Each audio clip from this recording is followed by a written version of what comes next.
चरणों का जिसने दृढ़ता पूर्वक हृदय से आश्रय ले लिया, हृदय से दृढ़ता पूर्वक, अन्य कोई आस भरोस नहीं, ऐसा प्रताप उदय होता है स्वामिनी जी के चरणों का कि त्रिभुवन का हर पद, हर सुख, हर सम्मान धूरी के समान नजर आता है। सच्ची मानिए, भगवदानंद जरा सा स्फुरित हो जाए तो ब्रह्मादिक के भोग सब विषम लागत ताहि, नारायण ब्रज चंद की लगन लगी है जाए।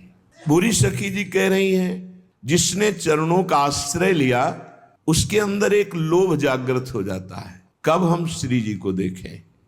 अगर ऐसा नहीं लोभ जागृत हुआ तो कहीं अन्य कोई आश्रय है, कोई भोग वासना है, अभी कोई छिद्र है जिससे आपका भजन रस क्षीण हो रहा है, कोई इंद्रियों की विलासिता धर्म विरुद्ध है, नहीं तो श्री जी के चरणों का आश्रय लेने मात्र से इतना हृदय पावन होने लगता है कि रुदन होने लगता है, कब मिलोगी प्यारी जो। जिनको श्री जी के दर्शन की लालसा जग गई तो स्वर्ग आदि का सब वैभव, ये सब बिल्कुल अच्छा नहीं लगेगा, रुचि ही नहीं रह जाएगी।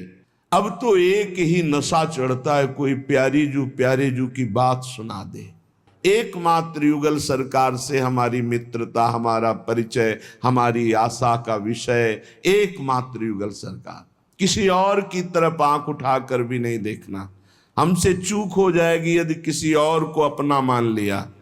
जो रात दिन ऐसे समय व्यतीत करते हैं, ऐसे महापुरुषों की यदि जूठन मिल जाए तो ठीक जैसी उनकी स्थिति है ऐसी स्थिति उस उपासक की हो जाए। हे किशोरी जू, सहज में करुणा वरुणालय आप कृपा करती हो, हेतुकी कृपाल हो, हम पर कृपा कर दो, क्योंकि हम में कोई साधन नहीं, हम तो विषय पंख में डूब रहे हैं, विषय रूपी दलदल में धस रहे हैं।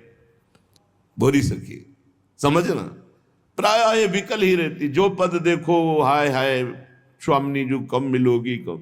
तो ऐसा लग सकता है किसी को कि भोरी सखी इतनी विकल है, श्री जी मिली नहीं। कोई ये मत समझना कि भोरी सखी प्रियालाल से एक सेकेंड के लिए भी अलग है।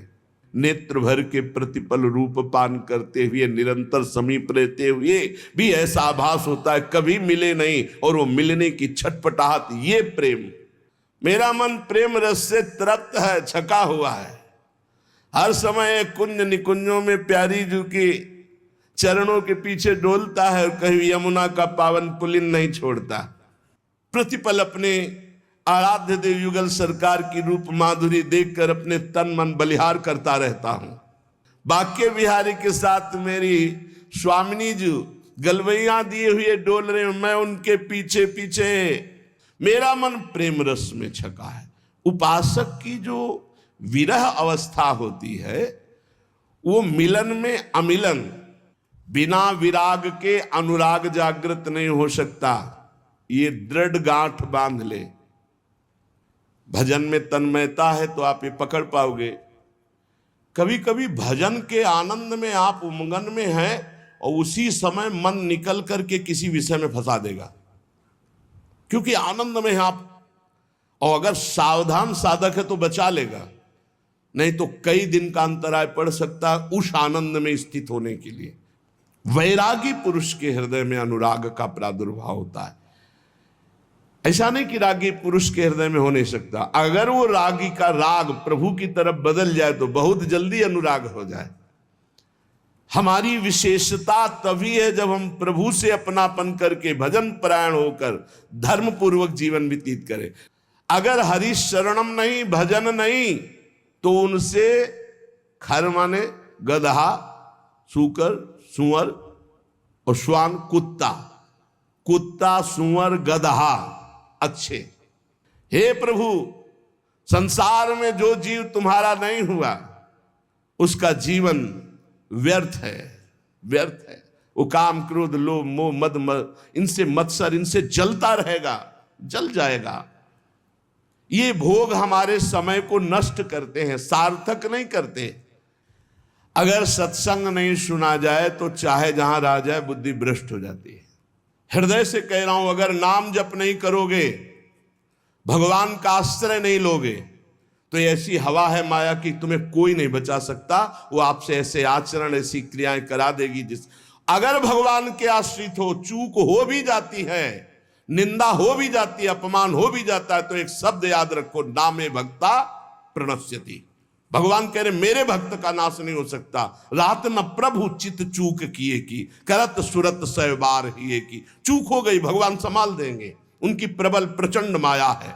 ऐसा असहनीय होना चाहिए बैरागी के लिए विषय कि जैसे बढ़िया खीर बना के, बढ़िया मिठाई बना के रखे, कान में कोई आके कह दे इसमें विष मिला है तो आप खा नहीं सकते। ऐसा दुर्विषय आपके लिए नाना प्रकार की भोग सामग्री होनी चाहिए भगवत प्राप्ति के लिए। एकांत में बैठा हुआ, हथेली पे कपोल रखी, अश्रु प्रवाह करता हुआ, हा राधा हा कृष्ण बार बार पुकार रहा है, और ऐसे भगवान के ध्यान में मगन जो है उसका जीवन धन्य है।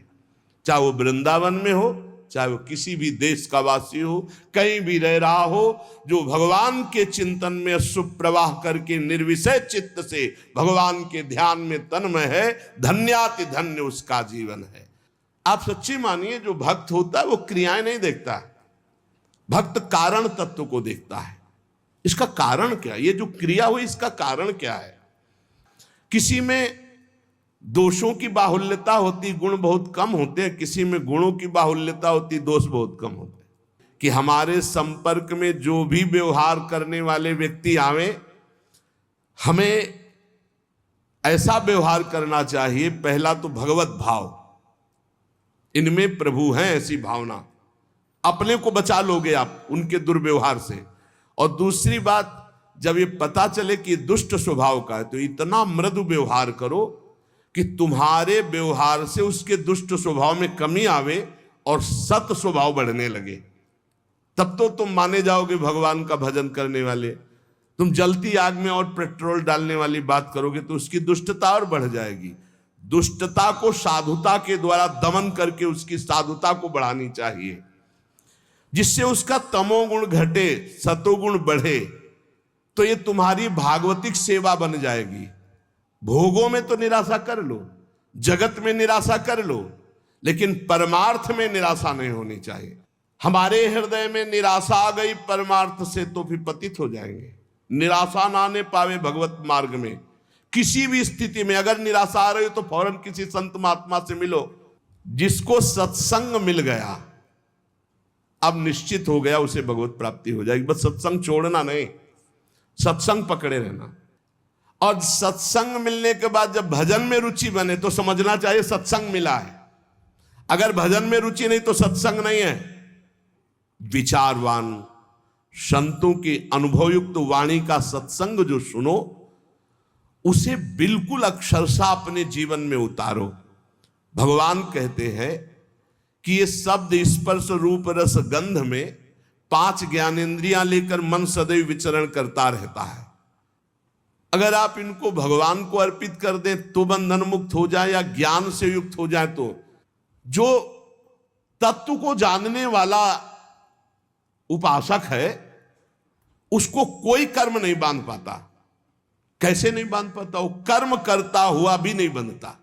वो देखता हुआ, सुनता हुआ, छूता हुआ, सूंघता हुआ, खाता हुआ, चलता हुआ, ग्रहण करता हुआ, बोलता हुआ, मलमूत्र का त्याग करता हुआ, सोता हुआ, श्वास लेता हुआ, आंख खोलता हुआ, मूंदता हुआ, संपूर्ण इंद्रियां इंद्रियों के विषय में बरत रही हैं।